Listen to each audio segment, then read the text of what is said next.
Can you tell me how this all started? What turned this city into violence? Wow, it's really crazy for everyone out here. It's a horrible, horrible time. And if this was yesterday, I probably wouldn't have been able to take this call because I was extremely distraught. It was a horrible, horrible incident. But it started probably about 2 weeks ago, roughly about 2 weeks ago, on the 8th of October. Myself and another artist named Runtown, we had shared on our Twitter and Instagram pages that we were going to do a walk, just a march, a peaceful protest against all forms of police brutality, all forms of police misconduct in general. And we did that with the hashtag #EndSARS. The hashtag was already in existence. You know, this is something that was already a big thing on social media, but no one had actually gone ahead to do a physical protest. So we decided to take that extra step. So we went out on the 8th, I think it was a Tuesday. We went out and probably were expecting maybe around about 50, 100 people, but probably got around about 2,000 people or so that came out on that very day. And it was huge. You know, we did a march to a police station, which has some high-ranking officers here in Lagos. And we handed in a petition just saying that the youth as a group were very, very unhappy with, you know, the way things were going. And we were really, really furious about police brutality, police harassment, police extortion. And, you know, enough is enough, basically. Everyone was standing up. You know, everyone was lending their voice to this particular cause. So from that day up until now, back to back, it's been a different state in the country, because there's 36 states in total. Right. But apart from that very one on that day, we didn't even have to call for people to come out in other states. Everyone just trooped out, and, you know, on their own. It's been crazy. It's been really, really crazy. Falz, and, yeah. Let me just interrupt you a bit, because I just want to ask you so that our viewers are clear. #EndSARS is the hashtag and it's the movement. SARS, for everybody to understand, is a special police unit, right? It's the Special Anti-Robbery Squad. What is it about them? And apparently they're not in uniform, they're plainclothes, and for years you have been protesting against them. What is it that you're actually protesting? What do they do? It's all forms of violence. It's all forms of brutality, and the offenses that they're supposed to be protecting us against is pretty much the offenses they end up committing. The SARS stands for State Anti-Robbery Squad, but they're committing the armed robbery, because we hear about numerous cases where they stop young people just because you look fresh, just because you look young and you look like you're making a lot of money. They'll stop you, they'll harass you, they'll go through your phone, and sometimes they check, they search for messages from your bank, for example, so they could see your bank account balance. And when they do that, they drive you to an ATM, get you to withdraw money, and you know, before they let you go. If they can't get money off you, they lock you up. We hear about several cases where they've locked people up and those people disappeared because they were eventually killed. So it's really, really crazy. If you're not as lucky when you encounter them, they could shoot you on the spot. It's all forms of violence. They beat people up. They torture people.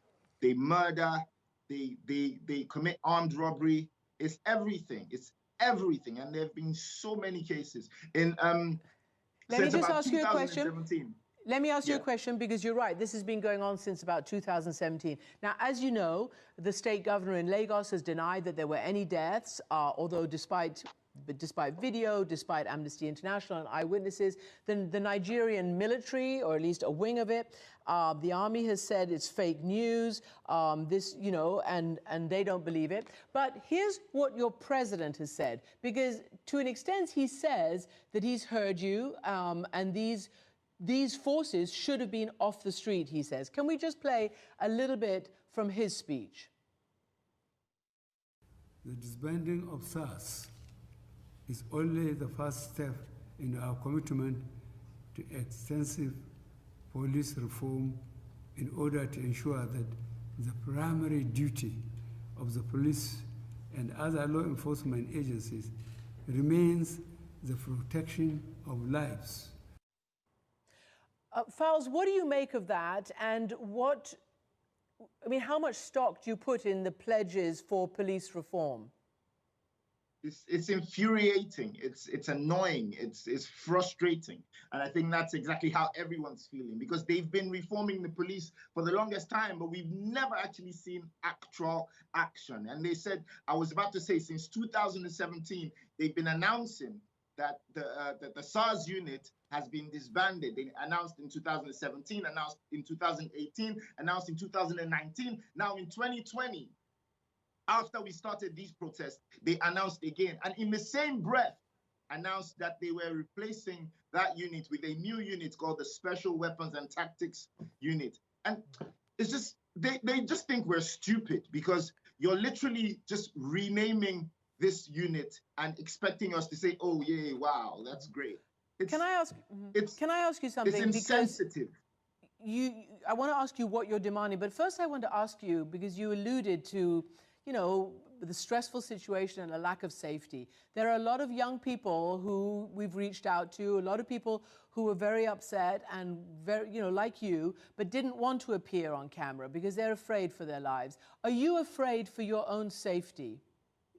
I'm not afraid for my life. I'm not afraid for my life, because where we are right now, I feel like I could easily die by anything else anyway.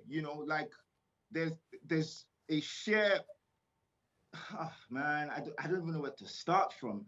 We have non-existent healthcare, for example. We have a seriously high level of poverty. There's unemployment.